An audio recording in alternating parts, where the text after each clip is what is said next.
I'm Amy Cherry. This local news is a service of Flagler County's Toyota dealer, Beaver Toyota, here to wow ya.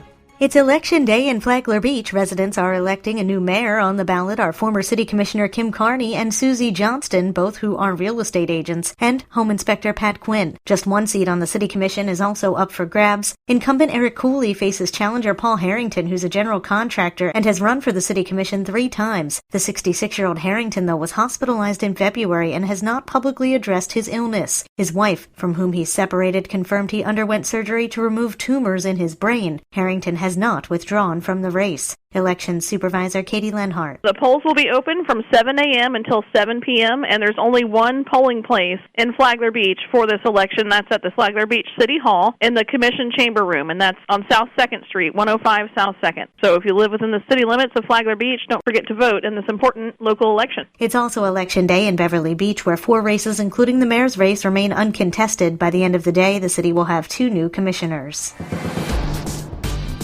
2 teens are arrested after deputies say they made a bomb threat. Karen Johnson reports. It was a busy weekend for Flagler County Sheriff's deputies catching up with the criminals involved in a fake bomb threat and BB gunfire. Flagler County Sheriff Rick Staley. A juvenile and a teenager decided to go on a crime spree over the weekend by calling in a bomb threat to Kentucky Fried Chicken, resulting in the evacuation of the business and our explosive detection canine responding. Then they continued their crime spree by firing BB guns at individuals and at cars, shattering windows. Deputies continued the investigation of the KFC incident and traced the phone number that called in the bomb threat back to 16-year-old Kyle Sanderson, who lives in Palm Coast. The Ford F-150 involved in the BB gun incidents is registered to Kyle's mother. Kyle admitted that he and his friend 18-year-old Christian Boyd were involved in all of the incidents listed. Kyle told deputies that Boyd made the prank call to KFC from Kyle's phone on Saturday night and fired rounds from the BB gun at the people playing basketball in the vehicles.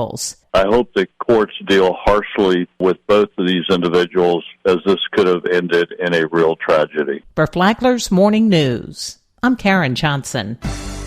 A local hospital is changing up their visitor policy. John Arking has the details. Advent Health Palm Coast Chief Operating Officer Wally DeCino says with positive trends in the works, they're able to make some adjustments to their visitation policy. So the numbers for COVID patients continue to decrease in our hospital, and this is good news for our community. With that in mind, we're going to allow 2 visitors instead of 1, which is the current policy. 2 visitors per patient, meaning the first 2 patients that arrive in one day, they will be the only ones allowed to visit the patient. If other members of the family like to visit the patient, they will need to come at a separate day, and they need to coordinate that. So 2 visitors per day, and we're going to reopen our main entrance at the hospital. This is important information for our community. So you no longer need to come and park near the emergency room and come through the emergency room. Starting on Monday, March 1st, we are going to reopen the main entrance of the hospital to allow visitors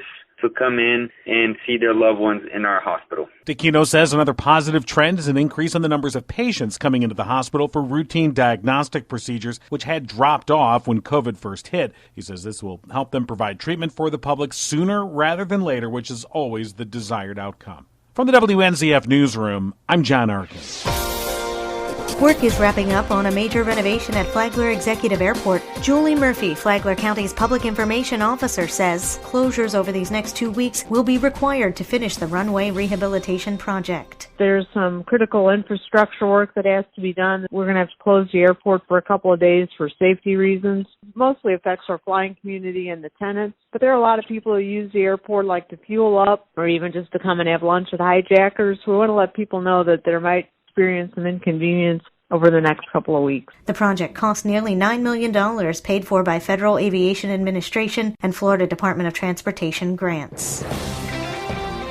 Today, we learn how to recycle. Michael Maria of Environmental Services says there is a proper way to recycle. The best way to recycle is source separated at the house to keep the contamination out. Remember, the peanut butter jar might be glass, but if it's got peanut butter inside it, it's trash. And besides, Maria says glass isn't worth recycling. Most cities and counties are taking glass out of the recycling. There's no home for it. There's nowhere to bring it. Glass is it's not worth zero. Maria said that there is just no market for recycled glass. He said that nobody is buying it. To listen to Michael Maria discuss more about recycling, download the Flagler Radio app and then go to the Free for All Friday podcast.